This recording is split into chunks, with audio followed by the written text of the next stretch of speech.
Hey guys, welcome to Contest Prep University. I'm Joe Klemczewski with Adam Atkinson, and I am extremely excited about this series. We're going to talk about the scientific method, the 5 steps you need to make sure that you're following or at least applying to concepts that you're going to use in your contest prep, in your dieting, hopefully in every part of your life.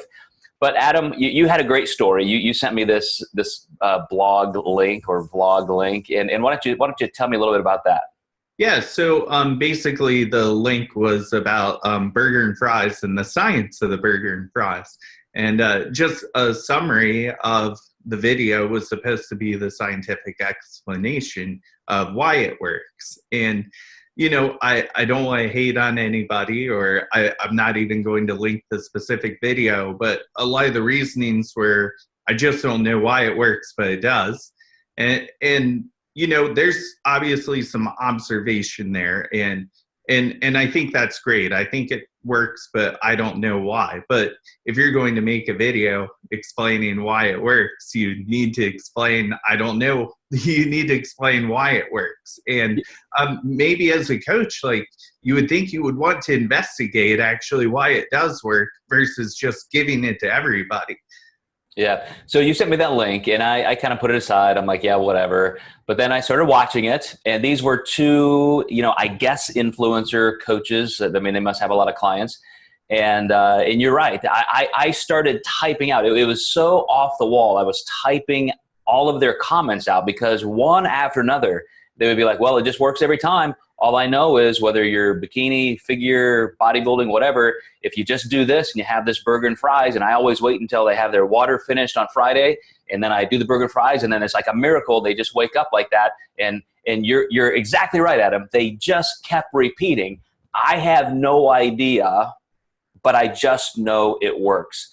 And the scientific method starts, I mean, if you think back to, Newton and Copernicus and anybody else that you could claim as a science pioneer, it does start with observation. Newton, I mean, this was probably fictitious, but the apple falling from the tree is like, why does it always fall toward the center of the earth? And so the law of gravity came about. But before something becomes a law, there is a nice cycle that we've all agreed we have to go through. Observation alone is just the open door to the next step. So here's why this is critically important. When at least to me, in the 90s, early 90s, when I started competing, I started observing that no matter what kind of condition I was in, or my friends or people I was competing against, we always looked horrible the morning of the show. I observed that. And as a budding little scientist, in my pre-med and physical therapy curriculum, I was already taking a lot of physiology courses. And I thought, well, there has to be a reason. I mean, let's go through some of the steps we took to get here. And let's see if we can reverse engineer that observation. And that led to a lot of the pioneering that you see in the industry today. And I would say even the entire discipline of applying the scientific method to something as inane as bodybuilding nutrition. I mean, think of all of the people now who have PhDs and are in human research labs in universities, looking at just the application to how you look on a physique stage. That is something I would have never guessed 25 years ago would happen, but it started with just a simple observation. So what would you say these guys need to do? They've discovered, just like almost the man on the moon here, that this works. They do a burger and fry, and why are they not even willing to go another step forward? Yeah, I don't know why, because to me, that's the most interesting and exciting part about this is just having a system, With this, it seems like these guys could just put a blindfold on and go burger and fries, burger and fries, burger and fries, Yeah. They may as well be a blind prep coach at this point because everyone's getting that. I'd be interested what the trick is if they happen to have a vegan, heaven forbid. But yeah, there just wouldn't be a dynamic. And I just think it would be, there's a lot of different variables that are changing with, let's just say, the calorie load, the salt, even just with the hydration being at the end of the day. It's nice to kind of pinpoint why it does work.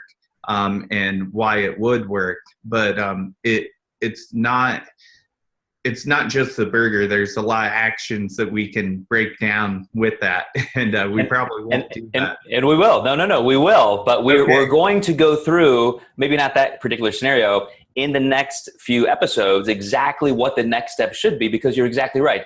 If that's all you ever do is say, well, I think this works, so I'm going to now apply it to everything, you're the proverbial person with a hammer, and so everything looks like a nail to you. And you just create cult-like followings where everybody's just following the next lemming off the cliff and nobody knows why. So stay tuned, guys, and we're going to go through the rest of the scientific method, the next 4 steps, so you can learn exactly how to apply this to all of the things that you decide you want to attempt or try in your prep. So we'll see you next time in Contest Prep University.